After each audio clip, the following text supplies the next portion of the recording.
So A.J. Muste, a Dutch-American pastor and pacifist, he used to stand outside the White House during the Vietnam War, and he had a single candle that he kept lit in protest. And one night a reporter asked him, "Do you really think standing out here like this is going to change anything? Change the policies of the United States?" And Muste answers softly, "No, I don't do this to change the country. I do this so that the country won't change me." We on? Okay. There we go. I've been thinking a lot about that lately.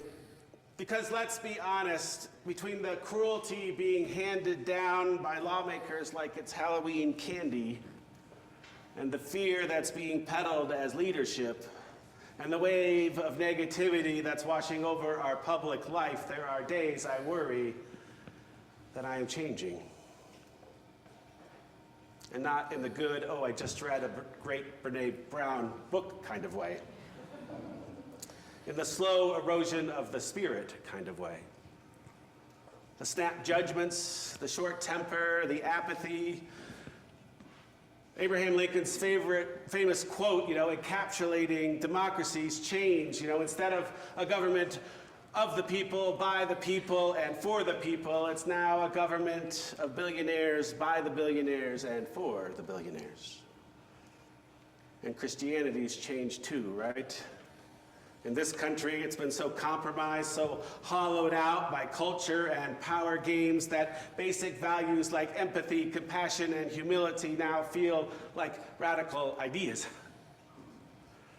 But here's the wild thing.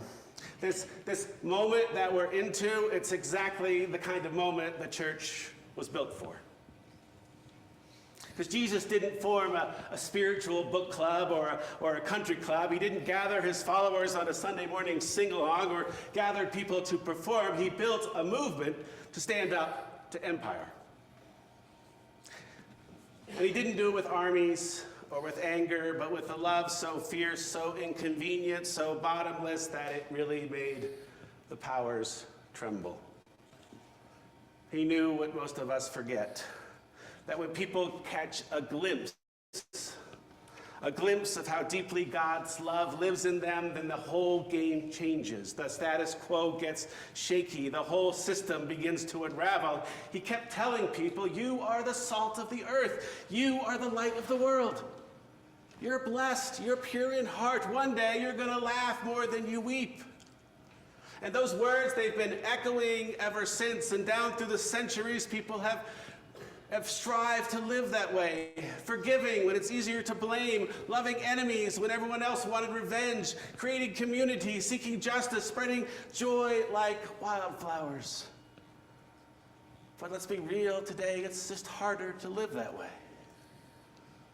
It's easier to scroll in silence than to speak up. It's easier to judge than understand. It's easier to believe the lie that we are all alone in this. And so we get tired. We lose patience, we snap at coworkers, roll our eyes at strangers, pick fights in traffic, and maybe a family dinner. We forget who we are, we forget whose we are.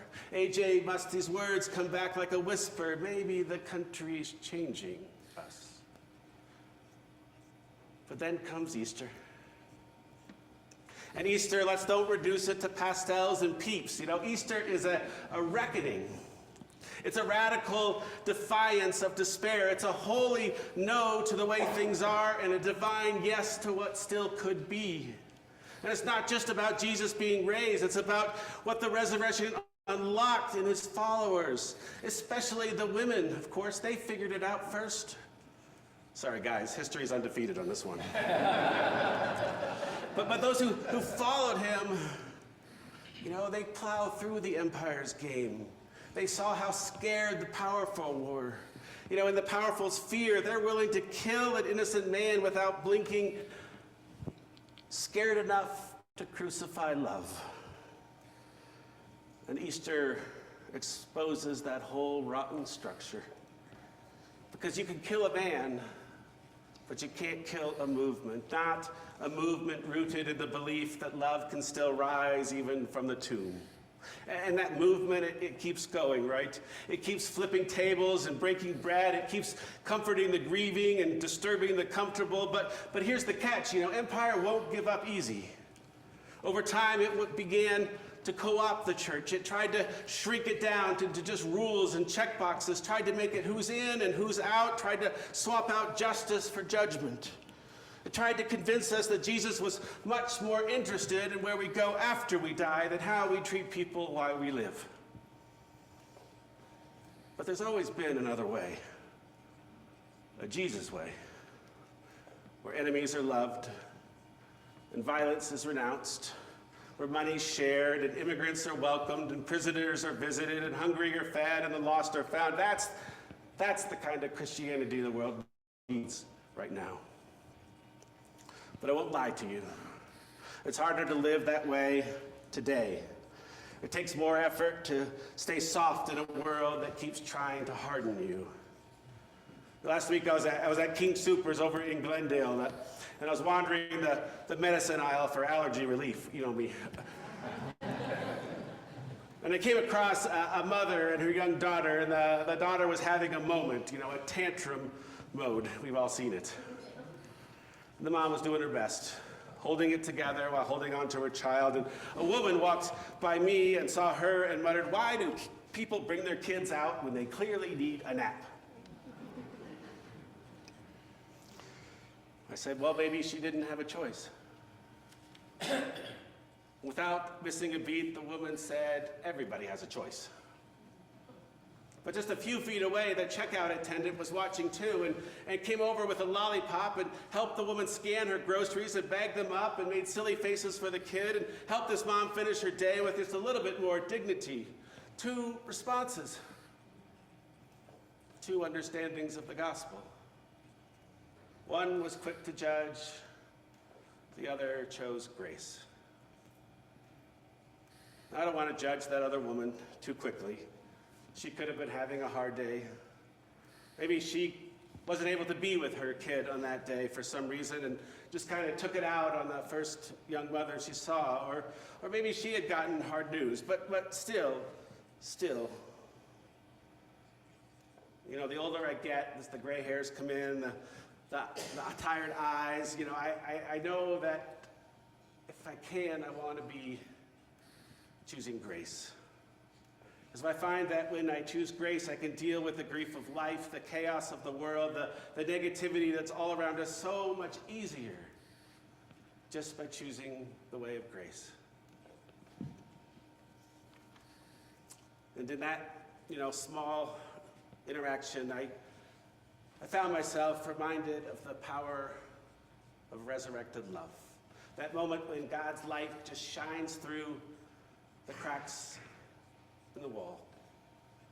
MLK said it so good. Darkness cannot drive out darkness. Only light can do that.